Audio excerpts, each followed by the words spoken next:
fire station is where this fire is currently blazing. As we speak, you see a number of officers together with some members of the public who are mostly traders who work in the shops here, are trying very hard to bring the flames under control. A number of structures have already been razed down. Others are still in full flame as we speak. I've counted while coming up here.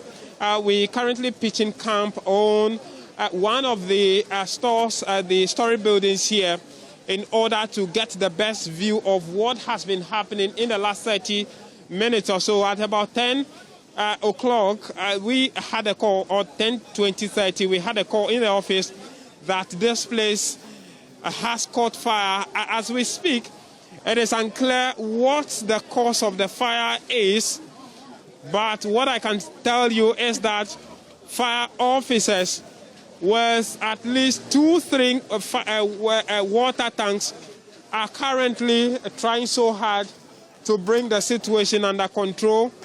A number of the fire officers, you see an officer there who they are pouring some water on. It looks like he is losing consciousness. He's one of those who have been on the roofs of the stores here trying to bring the fire under control. You see some members of the public there trying to help him to the ground. It looks like he is losing consciousness and they are helping him to the ground. So as we speak, it is unclear what the cause of the fire is, but because of the location of the place, I wish I could show you the fire tenders that are currently attending to the fire. But if you see right opposite us, you see one fire tender there where 2 officers are standing on, trying to bring the situation under control. You count 1, 2, 3 fire officers standing on the roof of one of the shops and trying to bring it under control. There is another fire officer there who is standing right in the middle of the smoke and the flames, trying to give direction to his colleagues on where to direct the fire to, the water to, in order to bring the situation under control.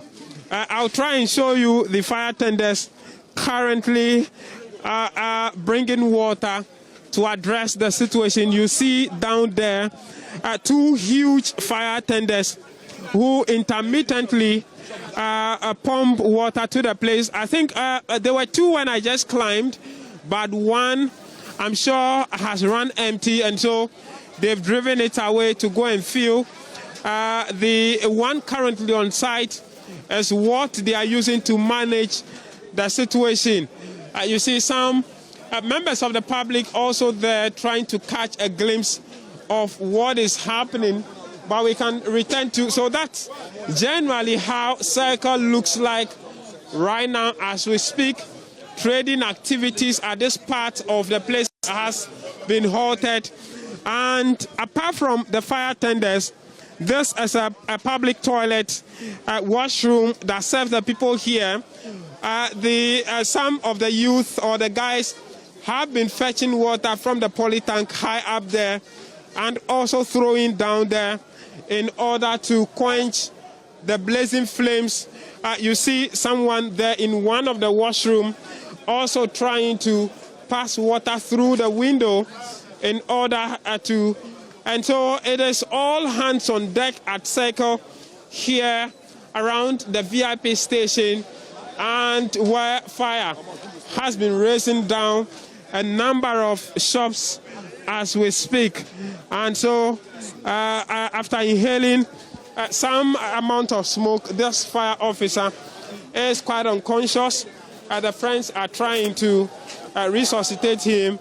He's indicating that he's okay, but I'm not sure he would be able to continue with work as he's been doing in the last few minutes that we've been here trying to bring the situation under control. I'll be speaking to some of the shop attendants here who have also been trying to bring the situation under control.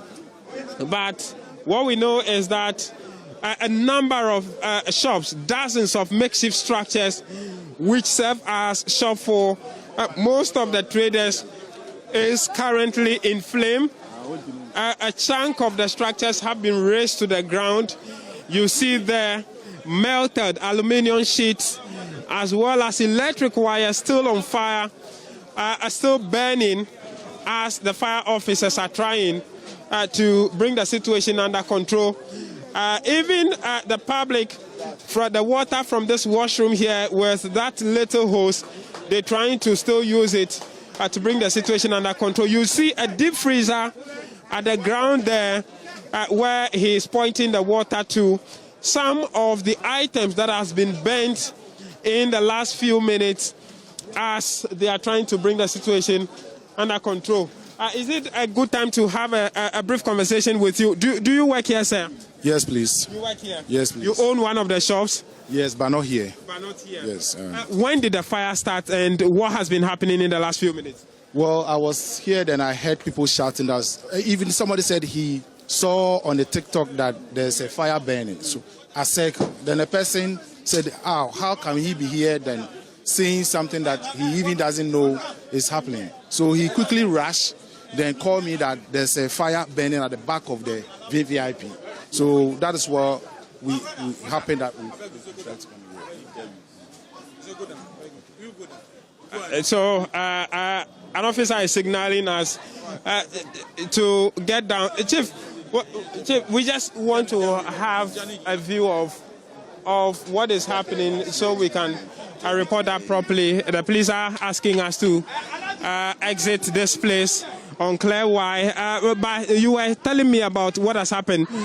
Do we know exactly why the cause of the fire? Anything on that yet? Well, I don't have. It's alleged that there's a woman that the fire she cooked at the back at the back of the washroom, and they said the fire started small, so they quickly rushed to the fire station to call them that there's a fire burning.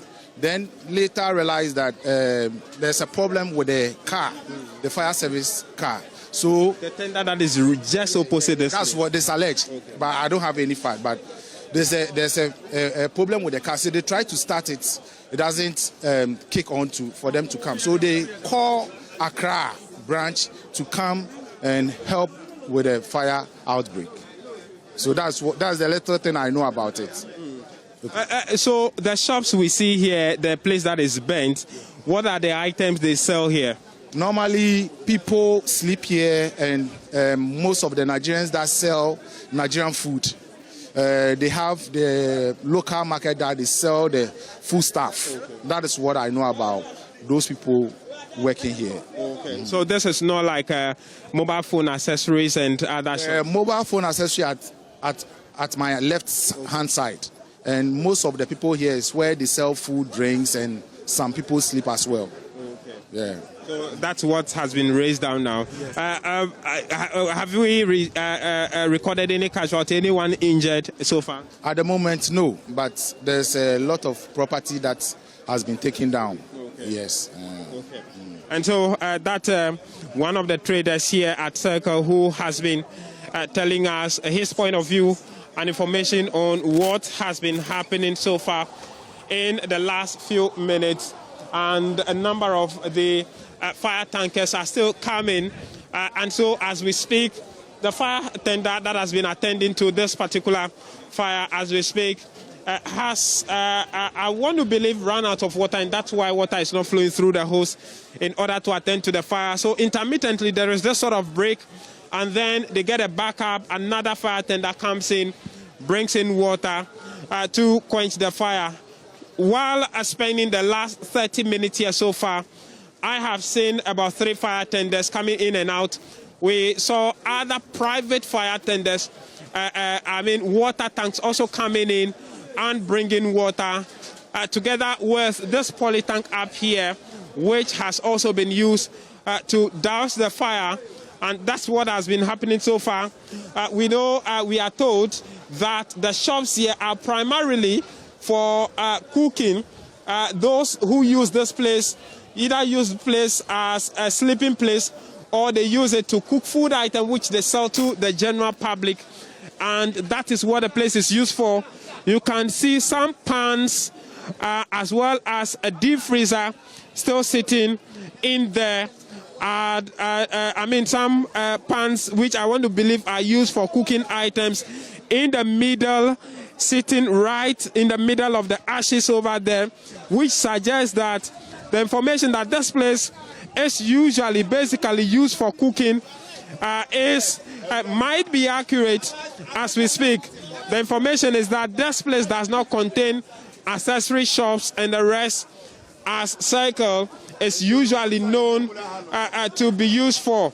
And so as we speak, the fire is still blazing in most of the structures, and there's a new shop which smokes are coming out from.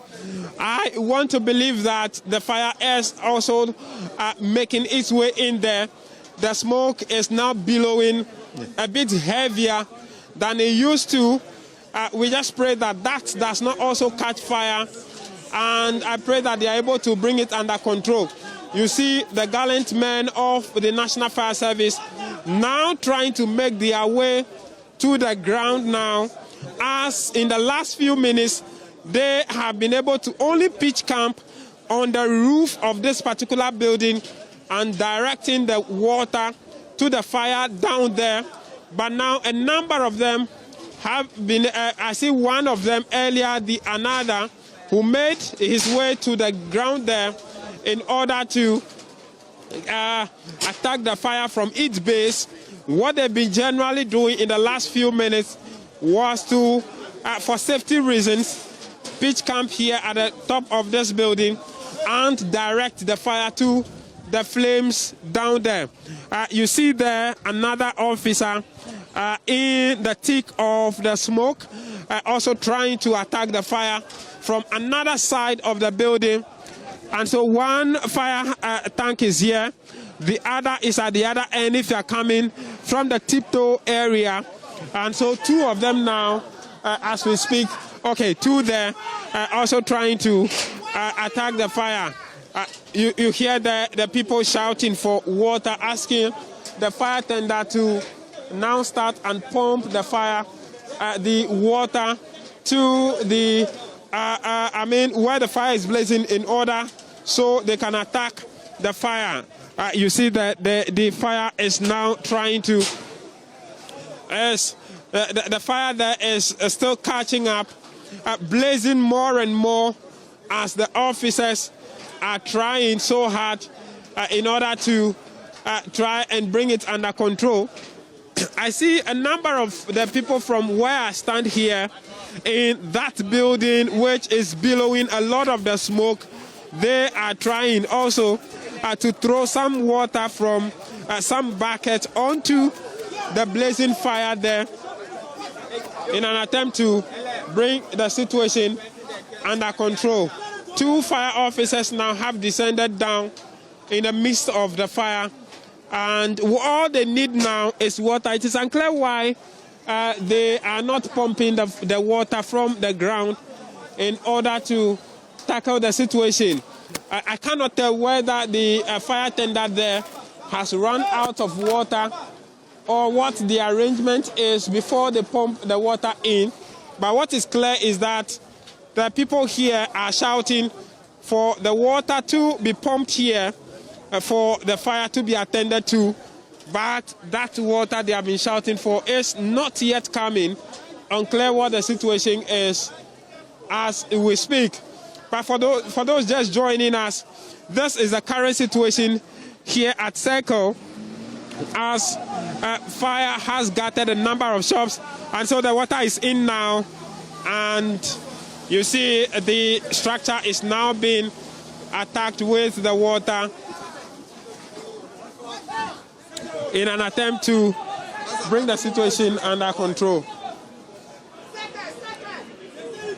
And so for some of the shops here, which are closer to the situation, you see the shop owners are trying to pack their things out of the shop so that just in case the water comes here, they would be able to redeem their wares from the shop. Chief Aiko. So they are trying to pack the things from the shop so that they can salvage their things just in case the water comes here. They're very busy now and will not want to speak to us.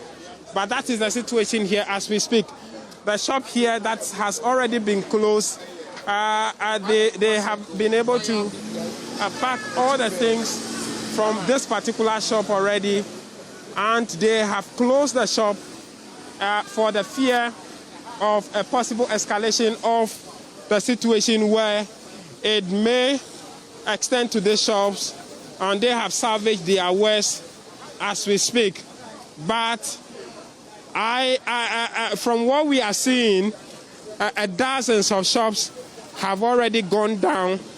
We are yet to get an official estimate on what the cost of this may be, but what we are sure of is that a number of traders have lost countless amount of resources here to the fire that has started at about 10 a.m. this morning here at Circle behind the VIP station, bringing down a number of shops, dozens of shops here in Circle.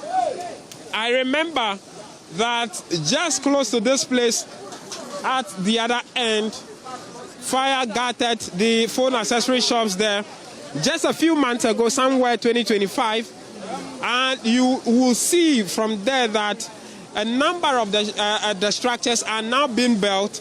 You see a shop there that is erected, cement blocks erected. It is not yet fully plastered. Now trying to heal from the last fire outage that brought down every investment here. And this is a second one here, also bringing down a number of structures.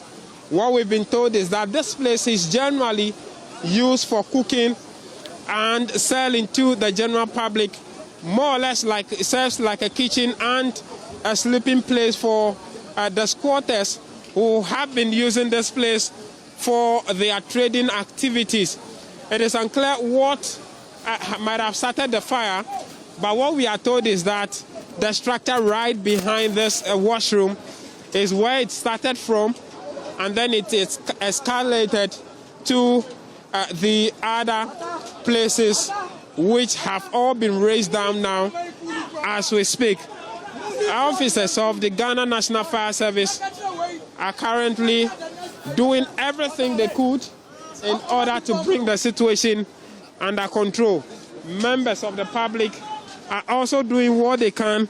You see some of them there fetching water from the pipe hose there, sending to the other end of the building in order to also try to attack the fire from all directions in order to bring the situation under control as we speak. And so you see some block there separating this side of the station from the other side. I want to believe that has it not been for that border provided by the fence wall there, I am sure the situation would have escalated more than we have seen so far. And so the fence wall there is what I want to believe served as a fire bank between this area and the other area, which has prevented the situation from escalating further. It's unclear what is there, but that part of the structures is still in flame. Some amount of water has been directed there in the last few minutes, but it is still not bringing the situation under control. But officers are still here, and I see one fire tender at my right, where's another private fire water tank. I want to believe also there trying to bring the situation under control. So currently, as we speak, 2 Ghana National Fire Service water tenders, whereas one other one, I want to believe, is a private one. My guy, if you... I think come closer and see if you can pass it to him. The gentleman here passing a fire extinguisher to the guys there to see if they can also use it to try and douse some amount of the fire as everybody is trying to. Chief, you own any of the shops here? Yes, sir. Yes, sir. At which area? The front one there. I mean, how long has this been happening? I think 2 to 3 hours now. About 2 hours now. Yeah.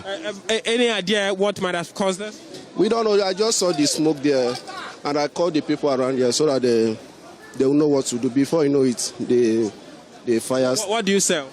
I sell phone accessories. Phone accessories. Yeah. But have you also removed the things from your shop? I see a number of your colleagues I removed. didn't remove because my shop is at the dam there. Okay. But you have left your shop now to also help the situation. Yeah. Are these things that are burning? Do they belong to any of your friends? Do you know in the owners of any of them? I know some. Like this place now, they are quenching. My brothers have shops there, so. His what? He's selling accessories too. So at the back here, see the building burning there. Okay. Is there? Where the fire is still burning? Yeah. It's the back of their shop is burning like it. Has he been able to pack his things from the shop? Yeah. He's been able to pack the Yeah. things? Okay, so which means that he's not losing anything? Yes. But some people are losing, so... Apart from the phone accessories, what else do they do over here? People live here, so like this place is people's house.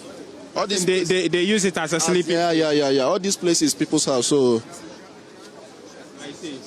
Is it also true that some people cook over here to sell to the public? Yeah. Okay. Thank you. And so that's also, what's your name? Bosco. Okay. Bosco is also a shop owner here at Circle, and he tells me that all they're trying to do is to marshal every effort in order to try and bring the situation under control, as some of his brothers also own shops here, but thankfully they have been able to evacuate the items, salvage the items they sell in there in the shops. And so as far as his brother's shop is concerned, nothing has burnt, but others have also lost things. And so you see in there a number of cooking, some home appliances or pans used for house chores. You see a number of aluminium pans in the middle of the ashes over there. If you go a bit further, you see other ones.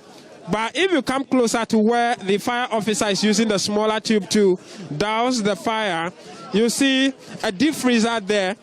In there is also 1 or 2 other deep freezers where the roofing just came down in your shot. But you also see on the freezer there, some cooking pots as well, which are also in there, signaling that the place might have really been used for cooking, as we have been informed by one of the people who used this place earlier. I can also see from where I stand an aluminium or a car rim cold pot. Those cold pots that are made with car rims, I see one of them inside there also as well, indicating that this place might have really been used for cooking. You see someone also throwing sachets of pure water or sachet water into the direction of the fire, as everybody is employing every means possible in order to douse the fire or bring the situation under control. Really unclear why that particular place is not responding to the water, but a young man is on the roofing there trying to make his way to the place. It's unclear what he's going there to do, but it's all in the attempt to bring the situation under control. More sachet water is being thrown in there to try and bring the situation under control. I think that is the only live fire as we speak, which the officers are trying to bring under control. The fire tender I spoke to you about has just drove away, indicating that the water in which they were using to tackle the situation is exhausted, and they are now trying to go get more water to come and deal with the situation. What more of the youth now is still throwing sachet water into the fire, as there are no water fire tenders to attend to the situation as we speak. There were a number of them attending, but I want to believe that they have run out of water, and so they are now trying to go get some more water in order to attend to the situation. And so they are trying to bring that under control as we speak. The young man up there is trying to pull all of the woods that has been arranged in there. They are trying to dismantle the wood there so that it doesn't continue to serve as fuel to enable the blazing fire to continue. And so, hey,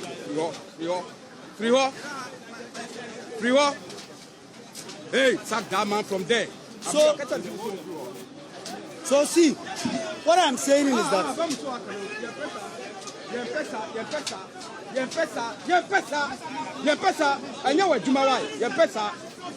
no. I said no. This is what you have been doing. No. Hey, it's okay.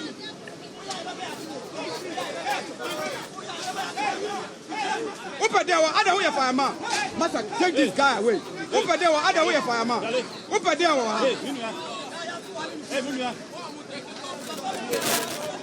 you see, they do this thing, then the video will be taking pure water.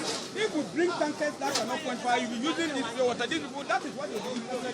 You think we don't know? I'm telling you.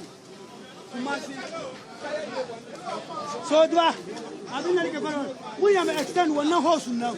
And so that is the situation.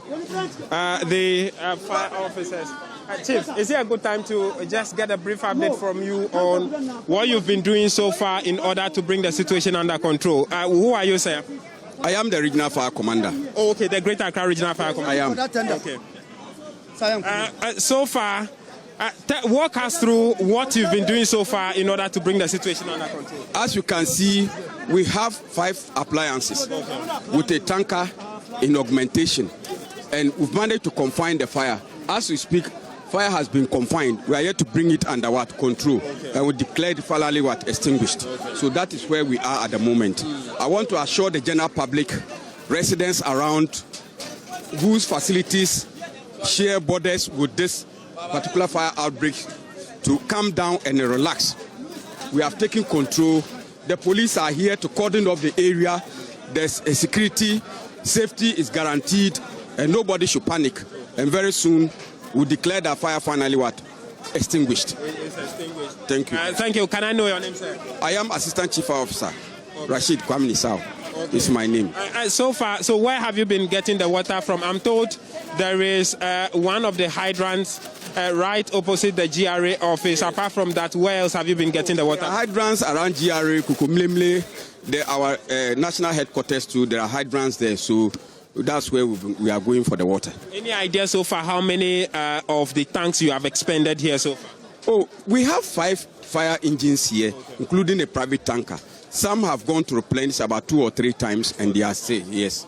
So at least, averagely, if it's even 333 times 5, we talk about 15. Yeah. Anything pointing preliminary to how this might have started? Oh, we are told that it started from a kiosk. We are yet to investigate what was going on in that kiosk before the fire erupted. So we are told, and we've been confirmed, that it started from a kiosk. But as to what caused the fire in the kiosk is what we are yet to investigate further. Just lastly, I'm also told that this place largely is used for cooking as well as sleeping from some people. I see a number of items there which seek to suggest that. How helpful would this information be to your investigation? As for looking for fire outbreaks in settlements like this, cooking cannot be ruled out. You can see pans, you can see cylinders that has been used, which is an indication. These are all signs that domestic activities are going on here. So these are things that we cannot rule out in our preliminary investigations. You can even video them right here. You can see the pans there, which is an indication that these are human settlements. So yeah. Okay. Thank you. Thank you very much.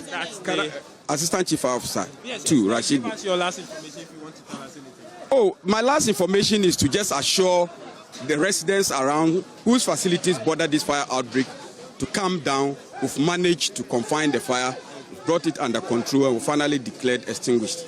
So rest assured, this fire, we have done about 80% of the job. Yes, that's my final. Thank you. And I am Assistant Chief Officer Rashid Kwame Nisao. That's my name. Assistant Chief Fire Officer Rashid Kwame Nisao there, and he is the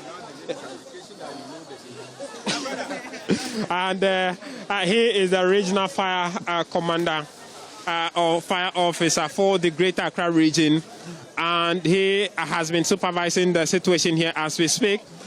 He indicates that no preliminary investigations haven't pointed to anything yet, but they cannot rule out the fact that so far as this place is a human settlement, they will be looking into that direction as well.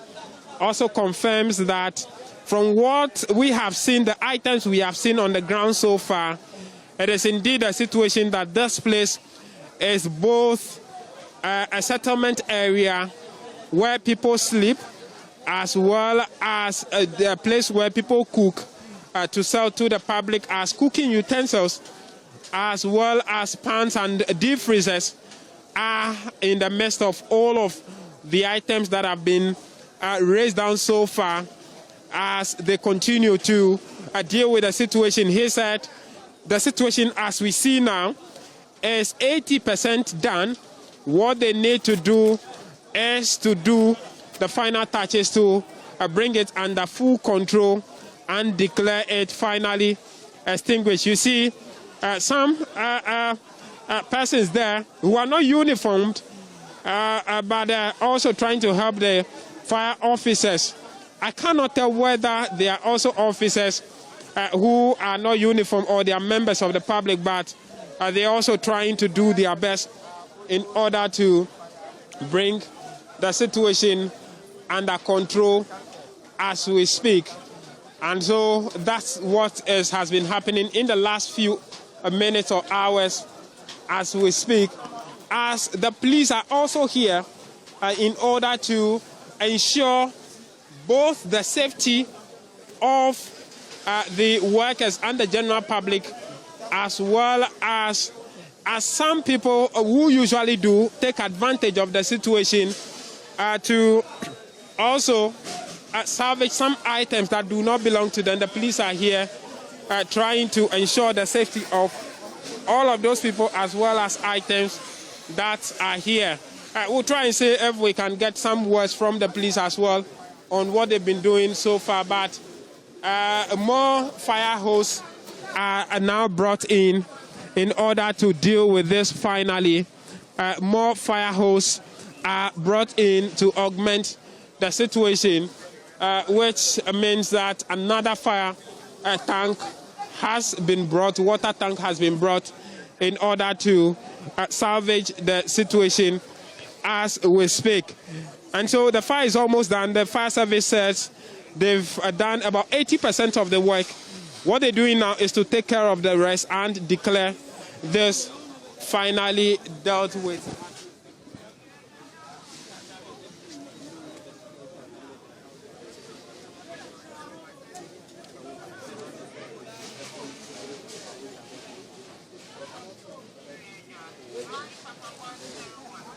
Okay, and so that's the situation as we speak. Fire officers are still on. You see an officer there who is strapped with some tank at his back. I don't know whether that's an oxygen tank which would enable him to get into the smoke properly, or it is also a sort of fire extinguishing equipment which he would be using to tackle the situation. But he is strapped, geared up with some tank at his back. And okay, I want to believe that is a gas nose mask. And he is also here trying to help his colleagues as they struggle to tackle the base of the fire and make sure that the entire situation is brought under control. For those of you who join us from the start, there's been some level of improvement so far on what the situation has been as we speak, as the fire service is still continuing to douse the fire. What is in your shot at the other side where the flame is still coming up from is what they've been trying in the last few 30 minutes or so to try and bring under control as we speak. And it is unclear what really is there, but it keeps burning even as more water is thrown in there. And so that's basically the part of the structures that they are trying, the fire officers are trying very hard to deal with.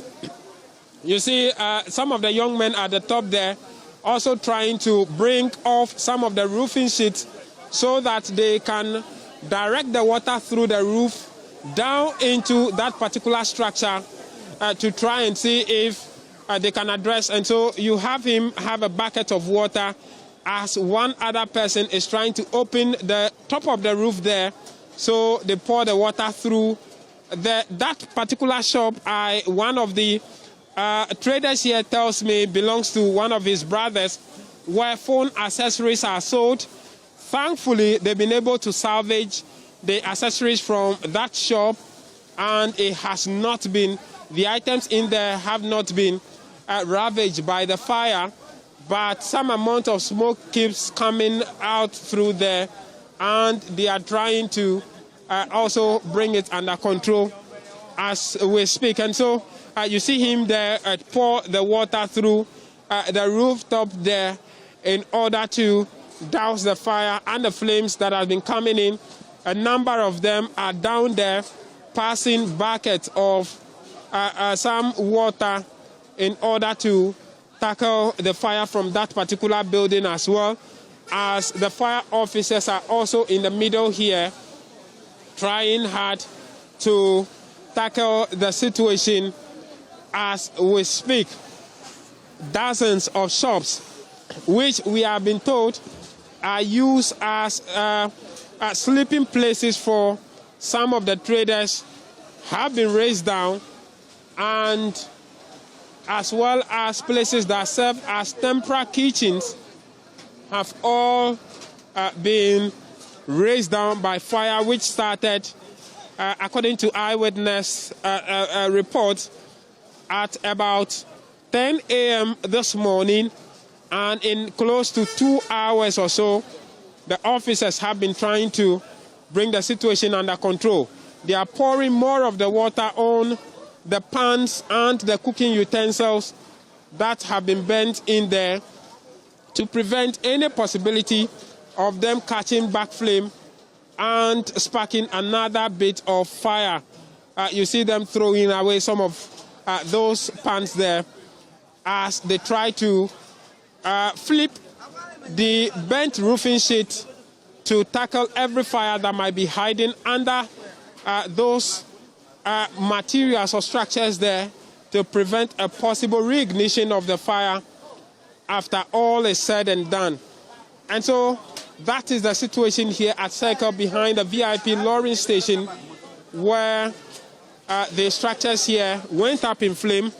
It is unclear what the cause of the fire may be, but that will form part of the investigations of the Ghana National Fire Service as they conduct some investigations into the situation to unravel the exact cause of the situation in the last 2 hours or so, as dozens of structures have been raised down here, structures that serve as kitchen for some traders who cook food items for the general public, others which serve as the sleeping place for some of the squatters and traders here, have all been raised down in the fire that's been burning in the last couple of hours here at Circle.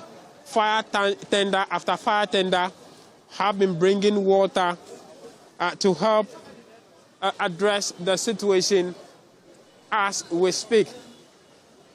And so that's the situation here at Circle as we speak. Some of the youth are still at the top of the roof trying to direct the water to that particular structure, which does not seem to respond to the attempts of the officers to extinguish the fire.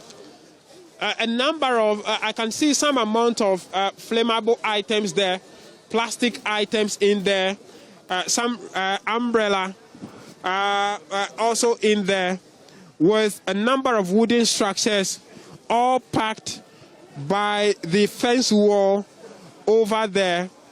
It looks like that is the reason why the fire at that part of the structures is not trying to get extinguished, as they are still trying to bring it under control. Earlier, one of the guys climbed up on top of the roof, pulled out a number of the dry wood there, which could serve as fuel to support the blazing of the items. They pulled a number of them out as they are now attempting to totally bring the situation under control.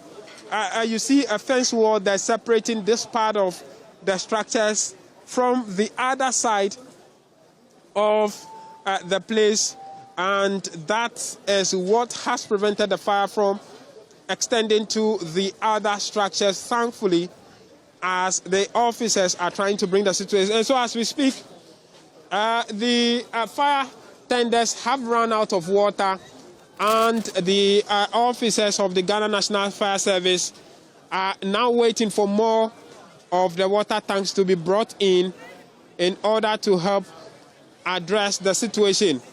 A number of security agencies, including the Ghana Police Service, I also saw at the time the Ghana Immigration Service vehicle also coming around in order to also address the situation. They have been collaborating in order to bring this fire under control, as they are supported by a number of private water tankers who have also been bringing water from all directions around Circle. The chief fire officer for the Greater Accra region earlier informed us about the fact that they had to rely on a number of hydrants in and around Kokomlemle to get water into their fire tankers in order to attend to the situation. And so that's what the situation has been in the last couple of hours so far here, as they tell us that they have been able to bring about 80% of the situation under control now. What they're trying to do is to find those of the fires that could be lurking under the destroyed structures, tackle them, and declare the situation fully being brought under control or fully extinguished here at Circle. And so for those of you just joining us, it has been about a couple of hours of fire officers battling another another fire situation that sparked at about 10 a.m. here at Circle. The last few days have experienced a couple of fire outbreaks not too far from here at the Kaneshi area. There was a huge fire outbreak where a number of structures were razed to the ground, as well as Weja area as much as I can remember, from other parts of the central of Accra, including the Central Business District as well. The huge one on the eve of the 2024 into 2025 has been the Mokola market, which came down due to fire. And you hear the police there instructing them to exercise some caution. Those of them at the top there who are trying to bring the situation under control, cautioning them to be mindful of the electric wires at the top there so they do not touch any of them. The feedback is that... Francis. Guiding. Master, you told me that. Go back, please. I told you what? Are you not the one who asked me that you have a shop here? Go back. Do you know what I want to tell him that you are pushing me? You were talking about the wires. We have off the wire. We have the control switch that is working for the. It's okay. You just go back. So you see the police there are still trying to get some of them. Chief, let's have a quick conversation. I just want to know how much you have also been contributing to keep the place safe.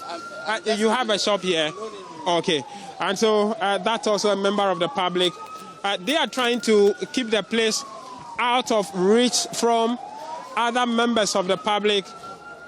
And if it happens like this, from the report we have heard in the last few times, a number of people also try to take advantage of the situation in order to pick items that does not belong to them. And that's what the police have been trying to prevent people from accessing this particular place as well as other places that have not caught fire. Let's try and see if we can make our way to the down there where they are trying to tackle the fire as we speak, to try and see if we can still speak to a number of the members of the public as well as the fire officers who are currently still trying to deal with the situation as we speak here at Circle in Accra, where fire has been burning a number of structures here.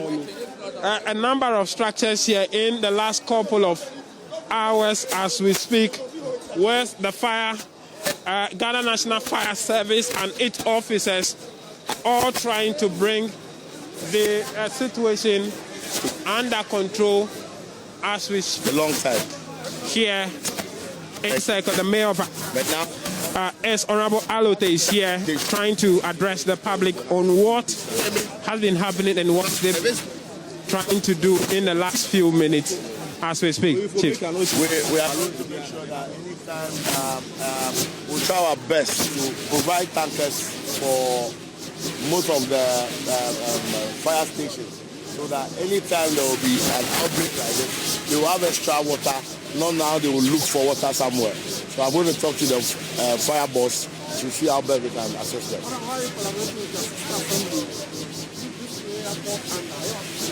Yeah. I was then trying to see my brother. I called him before coming here. So we are going to join things together and make sure we clear this place. After clearing the place, we're going to clear the place so that there will be no more splatters here. Because this is the center of Accra, and we cannot have things like this going on here. So from what they said, because the fire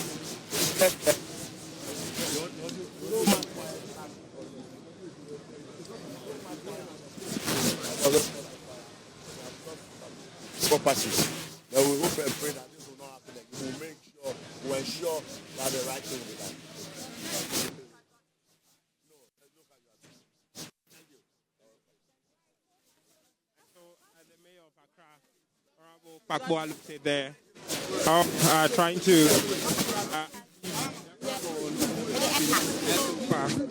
in the last few minutes.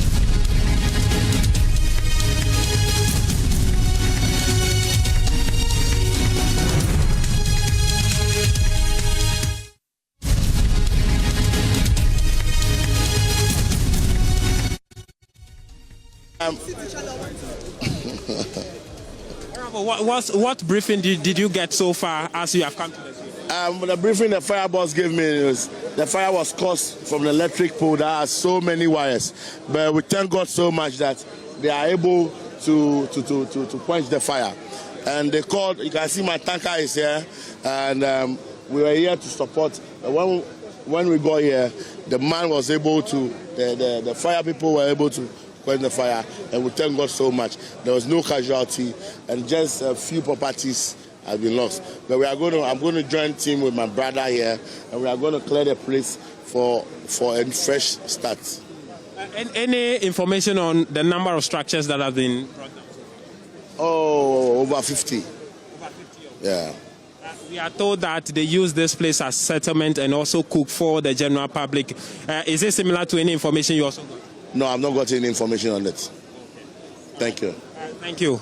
So that's the mayor of Accra, Honorable Ni Kpakpo Alote there, giving us a brief on what information he's been getting so far as the situation is concerned.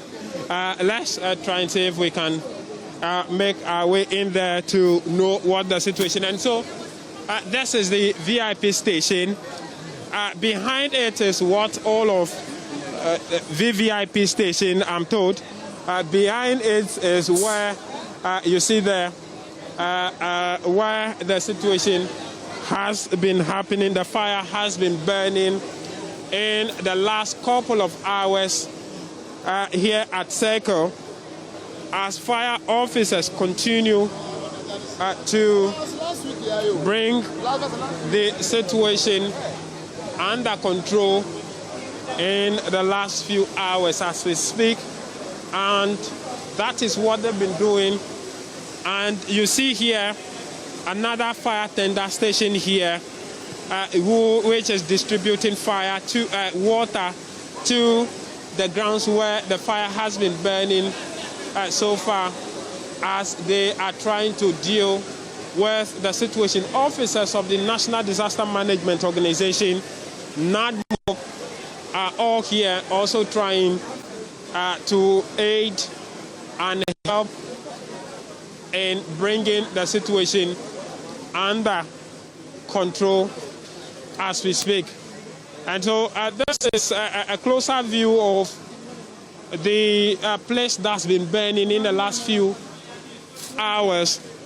You see in there a number of items. Flammable plastic bottles are on the ground.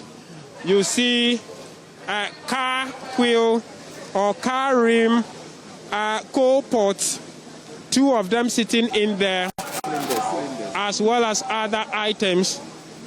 And so those are some of the items. And if you come back here, the fire officers have been able to retrieve a number of gas cylinders, which we are told are also in the flame. They might have been items that have been retrieved from the fire as part of the move to bring the fire under control. I wish I could have a word with you. Do you also work here? No, please. I'm not working here. I'm an NADMO staff. Oh, you are a NADMO staff? Yes, we are here. Okay. Is it a good time to know, are these items also retrieved from the fire? Yes, please. From the fire service officers, they retrieve it all from the fire. The gas cylinders? Yes, please. Which means that they might have contained gas and might have exploded, because I don't see the lid on it. Yes, they have exploded. That's why it took the fire very difficult to be controlled. This morning, that's what we did all. Okay. Yes. So I count about 1, 2, 3, 4, 5, 6, 7 of them. About 50 of them, they have taken some out. About how many? 50 of them. 50? Yes, please. They have taken some out. Wow. Yes. So this place is more or less like a residential place? Yes, please. It's that place. And there's more the control bar around. Okay. Yes. Have you been able to identify any of the owners of this place? No, please. We didn't identify you. Yes, please. Okay. can we say? Baba from Ayawaso Central Assembly.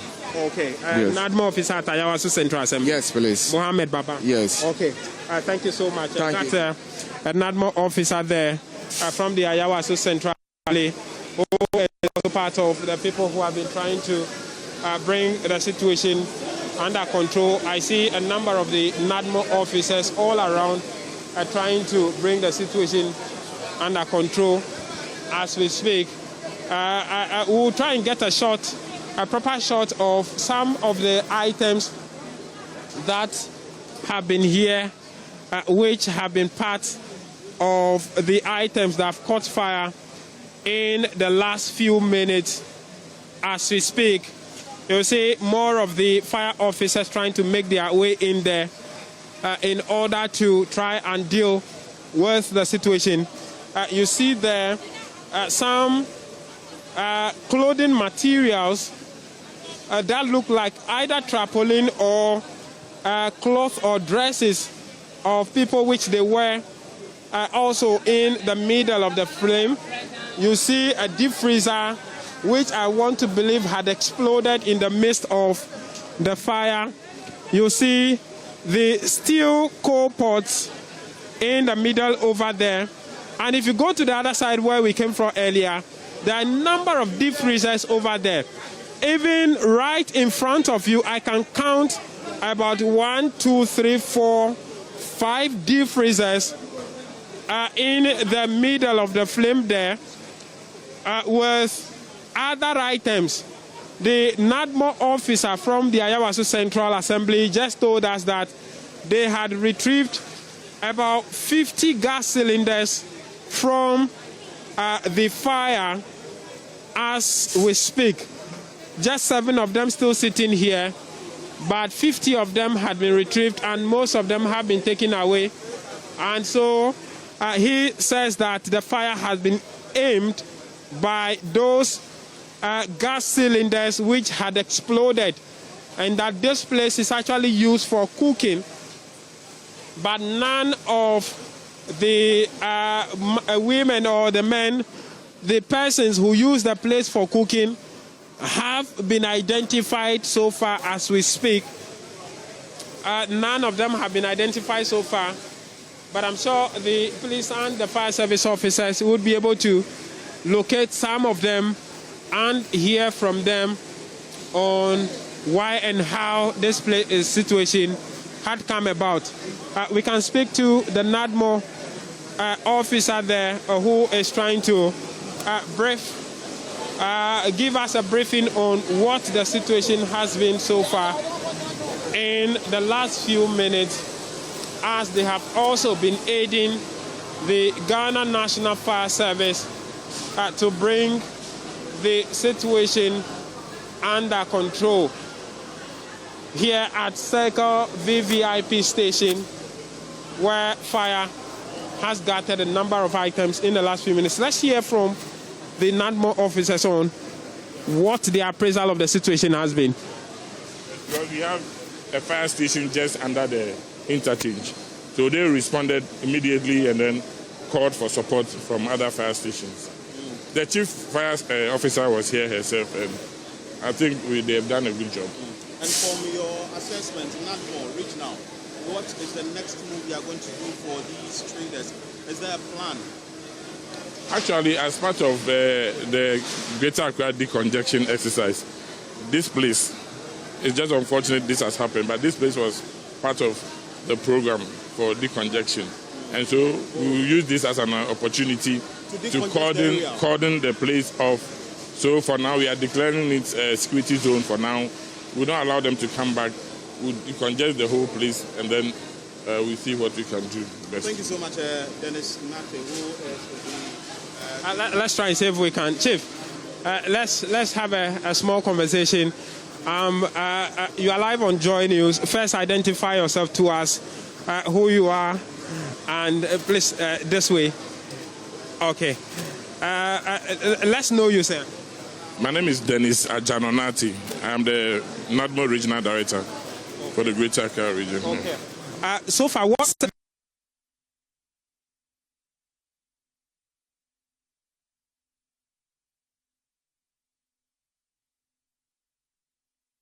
continue with work as make sure that we prevent people from looting properties. Because when incidents like this occur, most of the items here are, wares that people are selling. People take advantage of the situation and then they start to loot. So we're doing that, and then also we called for help from most of the assemblies because we have that collaboration with them. When you come to it's mainly part of the disaster management committee, and fire service is also part. So we collaborate with them, like I said. So we called for some support from some of the assemblies. You can see most of the drip equipment here with water to support what I see. Yes. I saw the blue Sharkman tank. The white one. They are from this one. The other one is from Koliklote, and then AMA has also deployed one tanker. You see, unfortunately, we have fire hydrants around, but as part of this squatters here, most of the fire hydrants have been buried. We located only one, and if we are going to middle of the fire, sure. Okay. You see, that is where the fire service is supposed to feed extra water should they get in good use. But for the help of the tankers from the assembly, I think fire service has done a very good job. And so the place will be cordoned off, like I said earlier on, and anybody from coming back to rebuild any structure over here. What are the and partially for residential? You see, so we always say that we don't want the marketplaces to be turned into residential. But once people sleep here, it means they will cook. So we were able to retrieve a lot of gas cylinders filled. And some here, a lot of them, those that exploded too. And you see, once it explodes, it ignites the fire and it makes the putting out the fire very difficult. Yes. So it was partially residential and partially market.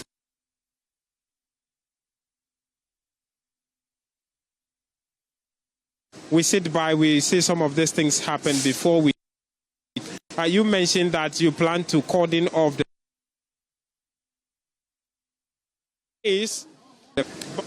Do we know what this place is supposed to serve as before they have converted into the structure? Actually, this place is supposed to serve as a garden. It's supposed a garden. A garden. Yes, it's supposed to be one of the gardens to serve as a beautification for the interchange, which has been allowed to grow into this stage. Fortunately or unfortunately, it's part of the regional ministry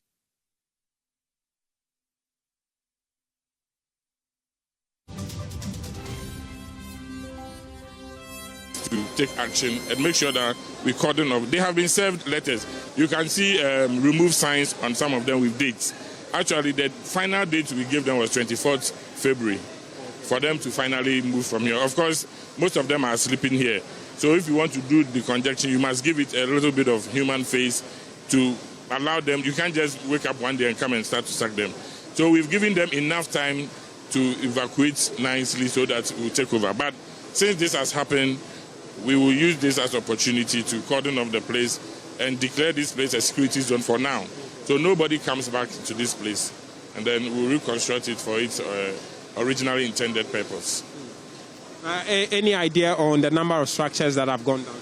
So far, we can count over 45 structures. Over 45 structures. So that is why NADMO, we are on standby. Immediately, we had a distress call. We move in immediately. So when the fire is finally done, we'll move in to identify each occupant by its structure. Which means that you haven't been able to identify anyone. Now that there is still fire over there, so we are leaving that for the National Fire Service to do that. When they are done, we'll move in immediately. You can see some of my officers putting down notes. We interview some of the occupants. We have to make sure that we identify you by your structure so that if there is any help from government, we can try. Which I want to ask that pretty soon we'll start calling on NADMO to help us with either sleeping place or food to eat. How ready is the NADMO to meet? For instance, if these are 50 structures, then perhaps an average of 50 people would have been occupying it. How ready are you to provide for these people and even more? Yes, even if it's 50 structures, you can't automatically say that it's 50. You can see one structure with over 10 or 5 people occupying it. So the numbers might be more. So NADMO, we are ever ready. So immediately the fire is down, we'll try and get into it to make sure that at least for tonight, we get them a place to sleep, because this is an unfortunate situation. You wake up in the morning to start your daily chores and this has happened to you. So we will come in immediately to make sure that this evening, what they will eat, where they will sleep, we are able to provide it. Which items are you providing? Oh, that one, when we get to the ground, we'll let you know. Does that mean you will be giving them mattresses, rice, oil as you do? When we get to the grounds, we know. We are now going to identify. You see, we give them the items based on the needs. If they are babies, if they are pregnant women, some people don't need rice. Some people just need a sleeping place. You understand? So we identify them by those, and then we can give the relief. But if it happens that they are living here illegally, would you still go ahead and provide the needed support for them? We have to, because we are in to manage disasters, and disasters has no boundary. Irrespective of they being here illegally, they are Ghanaians. And so if something has happened to them, they are our sisters, they are our brothers. We must make sure that we get them back to their normal life. Thank you. Your name again, sir? My name is Dennis Nati Ajano, the regional NADMO director. Mr. Dennis Nati, he is the director of the National Disaster Management Organization in the Greater Accra region, telling us what briefing they have also had so far and how they intend to address the situation. So these are some of the items I want to believe that have been salvaged from the fire in the last couple of hours as we speak. You see this glass safe here containing some items. This is a mobile accessories structure, which I'm sure you see the boys in town pushing, changing people's phone protectors as well as phone covers as well. You see a number of fridges also that have been brought in here to salvage from the fire, I want to believe, to this particular VVIP station shed as we speak. We'll try and see if we can get some of the traders whose items might have been caught up in this flame that has been blazing in the last couple of hours here in Circle as we speak. Chief, you are a station manager, I want to believe. I'm one of the manager. Oh, okay. At what time exactly did this start? It started exactly 10 to 11 going. 10:28 thereabout. What has been the response of the fire service? They said our back there is a gas explode. That is happening, then the things have started. I see. So you called the fire service? We called them. They responded on time? No, they came by. It's not exactly in time, but they came. Oh, okay. Yeah. Do you know what really started the fire? It's gas. It's gas? Yeah. Okay. Yeah. Someone was cooking? Yeah. I see. Yeah. And I'm told they also sleep here? No, it's a workplace. It's a workplace? Yeah. Okay. Yeah. Okay. Thank you. Yeah. And that's one of the station managers here at the VVIP station who have been trying to also help in the situation. Let me see if Chief. Morning. Aiko. You also live here? Me around. What do you do here, sir? Oh, I be phone repairer for Circle. Oh, okay. Did your shop also get burned? No. It's my friend's shops. Your friend's shops, yeah. You also repair food? Yeah. I see. Yeah. So, we are told that someone might be cooking. How did you all start from what you've been told? Oh, the time we see the fire from only one shop. Okay. Then after that, the time when the fire service was coming, everything was spoiled. Yeah. So the inside were all burned. Why did it escalate so fast? Maybe it's a gas. Maybe you have some gases over there. That's why these things all happen. Yeah. I see. So it's not only phone shops. It's not only phone shop. I think Plenty houses is there, so that's why. Mostly the shops is a kiosk. Mostly all is made with plywood. And that's why everything been. Yeah. I see. So your friend has lost everything. Everything. If you climb the steps there, you see everything. The inside all bent. Everything is spoiled for them. I'm sure those include people's phones as well. Oh, that one there. That one there. If it happens like that, how do you resolve it? What do you tell the phone owners? It happens. What happens? It happens. So if you come, you see it. It happens. So just we come down we see what we can do. That's why. Mm-hmm. What is he around? Yeah, he's around. Yeah. Okay. We pray that you are able to get through this. What's your name? My name is Nana. Nana. Yeah. Okay. Nana is a phone repairer, and he's been talking to us. Some of the other boys here. Also, Chief, you also have a shop here? Oh, no. I mean, I did the backyard side. Oh, the other side? Yeah. What do you do?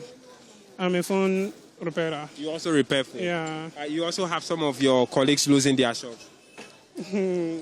If an incident happen like this, it's so sad because, one, it's like I can describe here like improper planning of building. Okay. That can occur these things because when we are planning to build a shop or a storage building or a house, you have to leave a space so that maybe if a serious damaging of fire, a fire service can pass through. But when you close that space, where you call them, they should come for help. If they come, there's not space for them to pass. How can they help? So who is responsible? Is it you, the people who put up the building, or the assemblies? I can blame the assembly because you have the authority to put measurement in places. Okay. If you build beyond this level, we'll break this side out. Okay. The person will obey. But if the person comes here, I have money, you take the money and you allow the person to build that house or that infrastructure, that place, and tomorrow problem come, who are we going to blame? So I am pleading the assembly and then the MP and the government, if they come back, they should come with what? A serious measurement of plan so that it will help we the nation. Because as far as you are concerned, this particular place, if they want to reconstruct it, there must be some plan in place. Yeah. Serious plan, of course. What about the other ones, the other places? It's not too late. Okay. It's not too late. Okay. It's not too late. This one is not a block. It's a container. Okay. They can shift others container. There will be a space. Yeah. So government should come in plan of serious measurement. So in case of tomorrow, it won't happen like this. If there's a space, this will have happened like this. Thank you very much. What's your name, sir? Osman Okasha. You are a phone repairer? Yeah. Thank you. And so that's our brother there, one of the phone repairers whose friends have lost items in this particular fire outbreak. And they have been trying to salvage the situation as we speak. And so that's been the situation here at Circle in the last couple of hours from about 10:20, 10:30 thereabout when fire outbreak started here. And the Ghana National Fire Service have been trying to bring the situation under control as we speak. We are monitoring the situation. The fire is almost doused, and we'll bring you all of the latest in a subsequent bulletin. You can catch up with what has been happening from the start of this from about 10:30 on all our social media platforms on Joy News. My name is James Savage.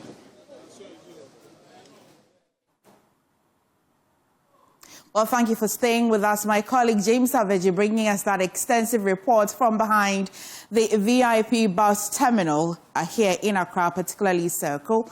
Thank you for staying with the channel. But away from the VIP bus terminal, I'll take you to the U.S. Embassy, where pressure group Arise Ghana has vowed to stage an indefinite picket at the United States Embassy in Accra, demanding the return of former Finance Minister Ken Ofori-Atta to Ghana to face accountability over alleged financial misconduct while in office. Now, speaking at an ongoing protest outside the embassy, the group's convener, Bernard Mona, accused the former minister of massive and systematic looting of state resources. He cited the alleged sale of Metro Mass buses for as little as 2,500 Ghana cedis, the controversial National Cathedral project, and the 78 charges reportedly leveled by the Office of the Special Prosecutor as grounds for Ofori-Atta's return to answer questions over his stewardship. I shall take you live to the American Embassy, where my colleague Collins Frimpong is on standby. Collins, what's the situation as of this afternoon? It's been about 4 hours of picketing the United States Embassy in Accra here, and we've been with the Arise Ghana, the pressure group here, and we've been engaging quite a number of people.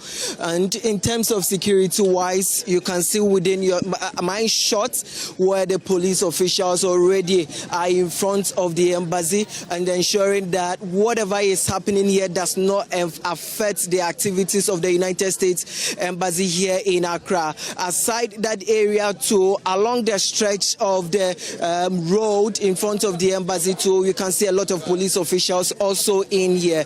We have Bernard Mona leading the members of Arise Ghana to sit on the ground, which they have been here for close to 30 minutes, getting to an hour here.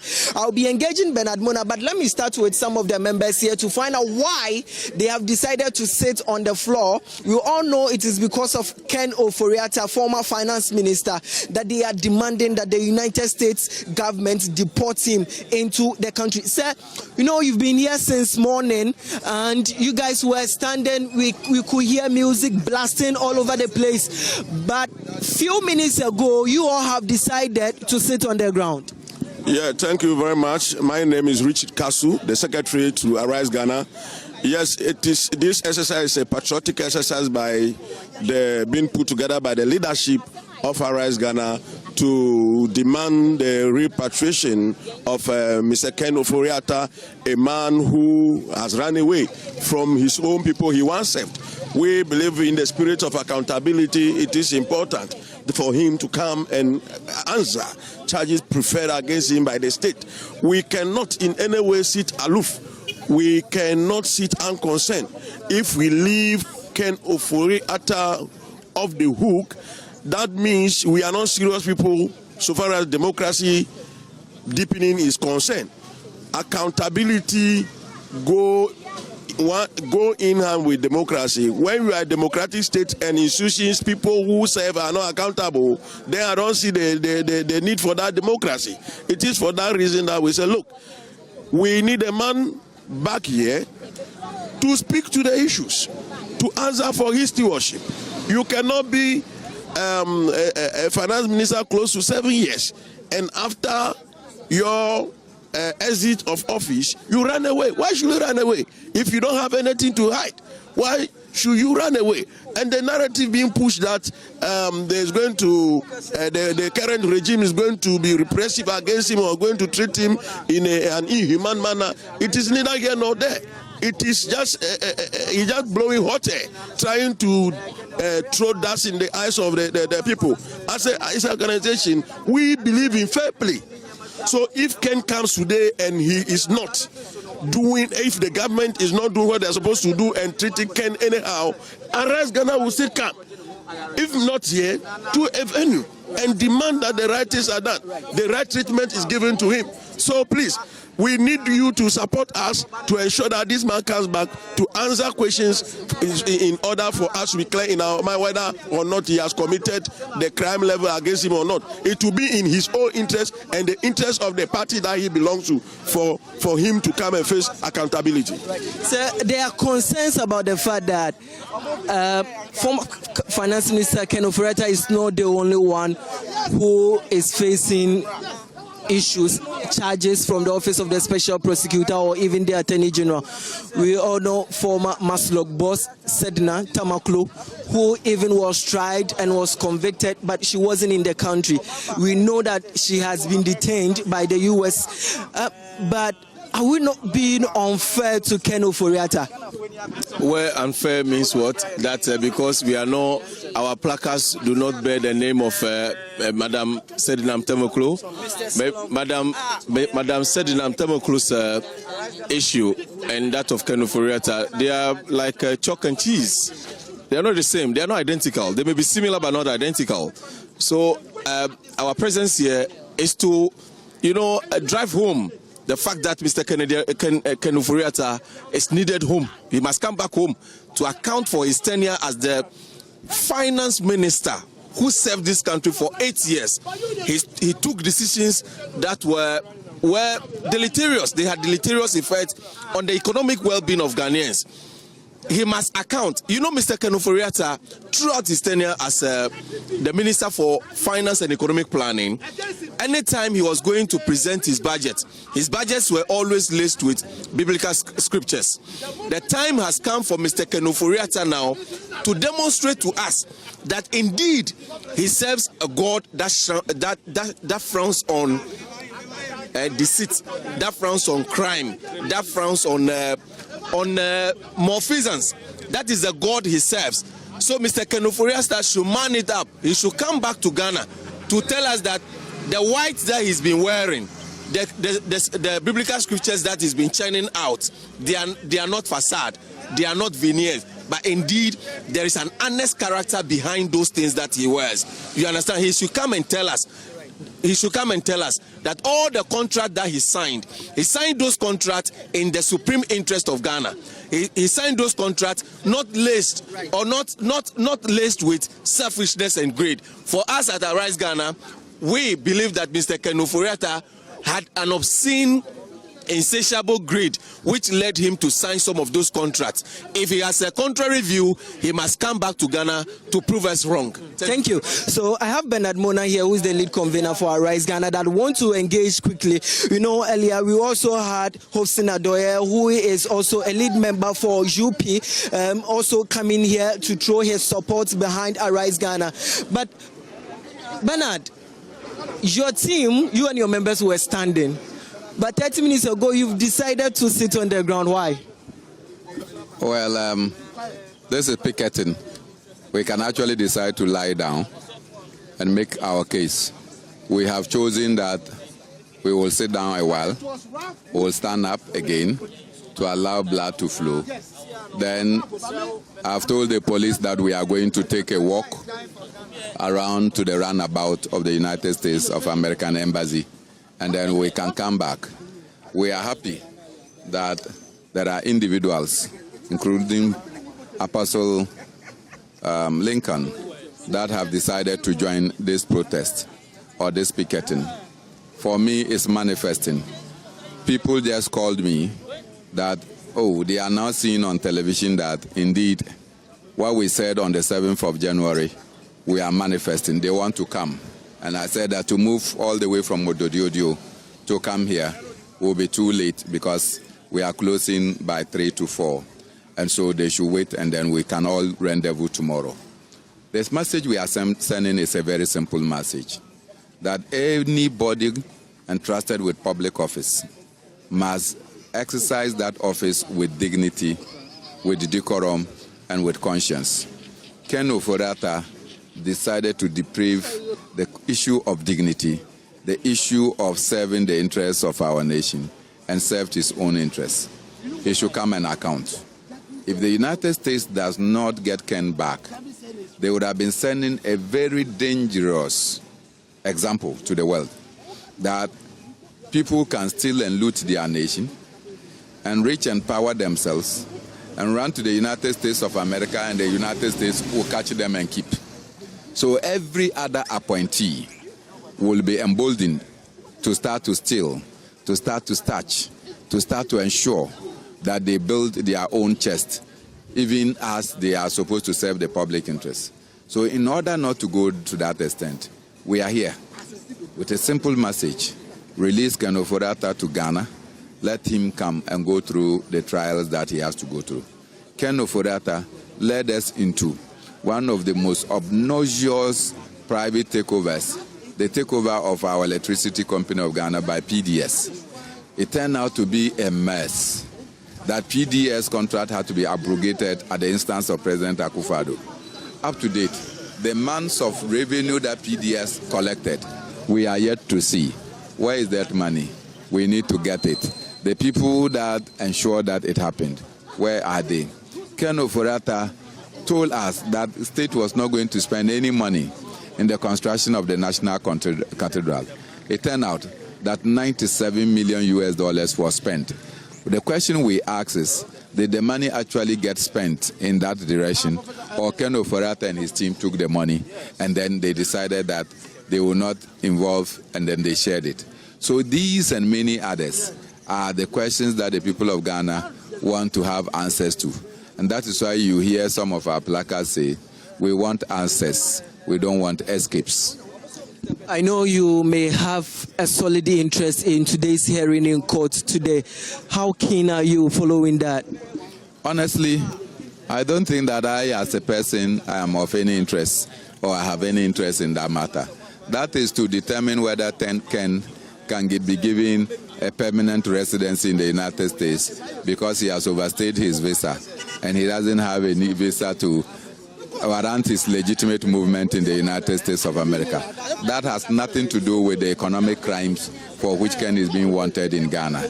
But obviously, if the determination is that they will not grant him that permanent residence in the U.S., then it means that Ken is likely to come to Ghana. And we will be happy that they hand him over to the embassy in Washington, and then they will take the necessary steps to ensure that he gets to Ghana. I'm sure that if you are not careful, as soon as Ken arrives, you, even as journalists, will not get to see him, let alone me, because he will be taken away, straight away, to go and start processes that will ensure that his innocence or otherwise is unraveled.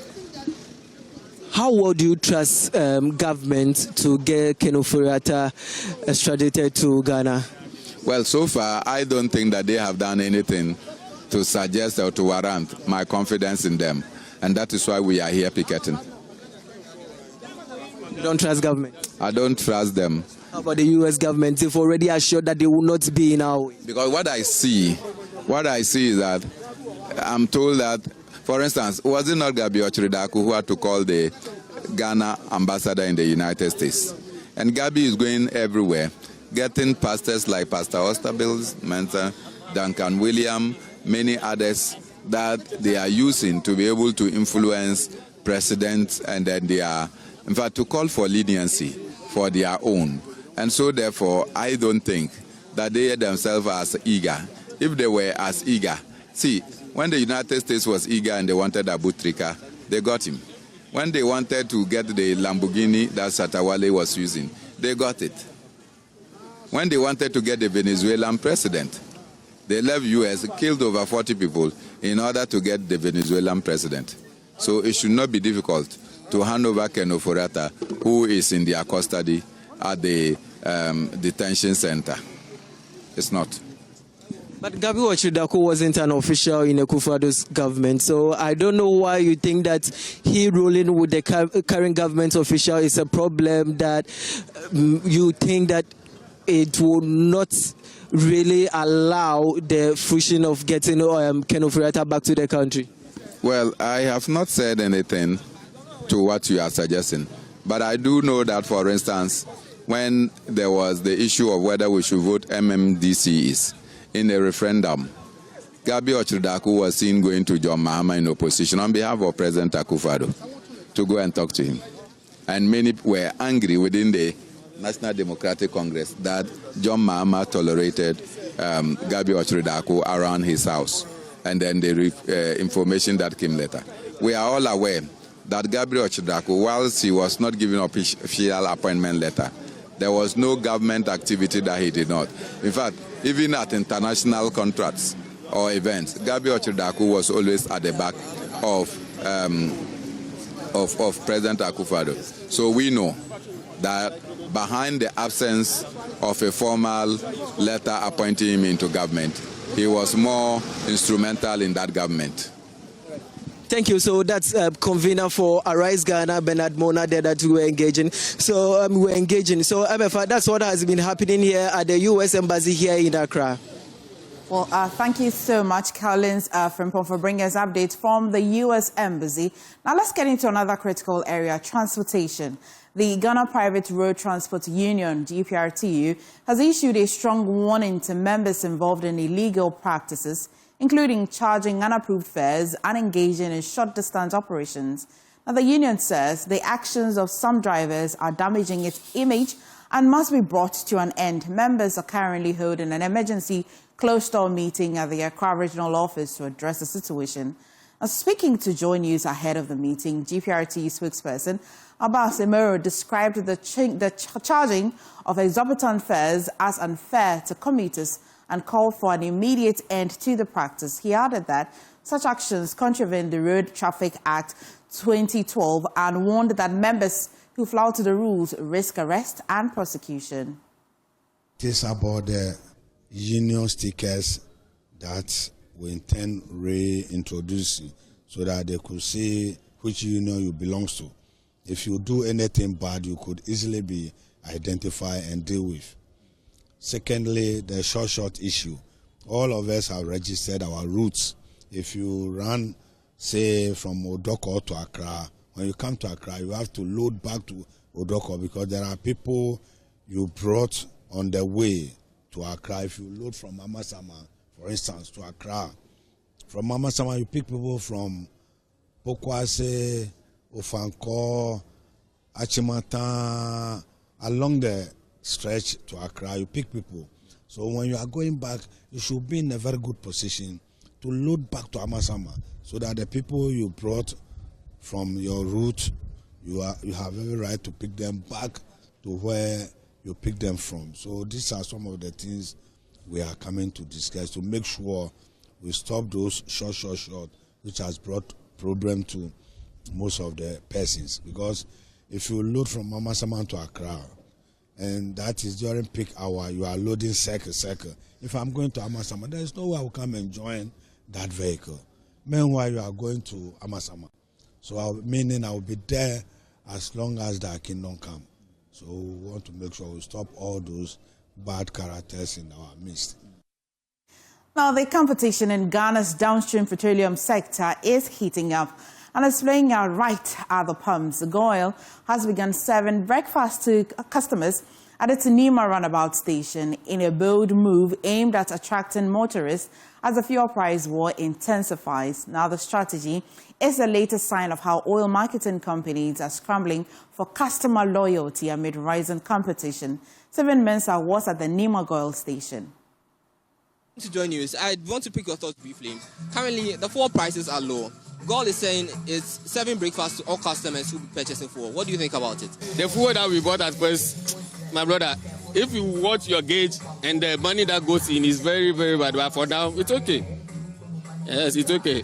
You can plan that, okay, today I'm buying fuel, let's say 900 cedis for the whole week. It depends the rounds that you do. Yeah, so it's very good.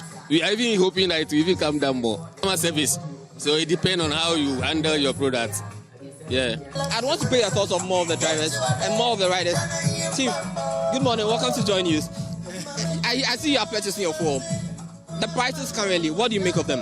No, right now the fuel is down, so we thank God for the government in power has made everything very okay for us. Currently, GOIL is saying that for all drivers and riders who will be purchasing fuel from them, they'll be providing breakfast for you. What do you make of it? Oh, that's a very good initiative. Why? Because, right now it's a competitive world, I understand. So others fuel are down. So if they give breakfast here, people will come and purchase them. Let me try and get more people to talk to. Currently, we are here at the Nima roundabout where GOIL is providing breakfast to all patrons or drivers or riders who come to purchase fuel. My first question to you will be about what do you make of the fuel prices currently? They have adjusted the prices, but some of us, because of where we live, we are not feeling it. I'm tempted to ask where you live. Beyond Pokwasi. Yes, they may have reduced the prices, but for some of us in the long run, we are not feeling it because you consume a lot. Let me speak to the supervisor of this station. How many people have you served so far today? We started before 7. So more than 200 or 300 cars passed by. So 200 cars have been? Oh yeah, for the tea. This how do you call it? The breakfast show this morning. We have Milo and how do you call it? Malt milk. Must have been a delicious morning for motorists around the Nima Goel station. Well, after months of denial and disinformation by municipal authorities, NADMO has moved to stop illegal mining activities polluting tributaries of the Tano River in the Tano North municipality of the Ahafo region. NADMO has also been spending the last 2 days clearing Galamsey sites in Dwaya Nkwanta, Wasa Ekropon, and the Amenfi Central District. And Erastus Asari Donko has a wrap.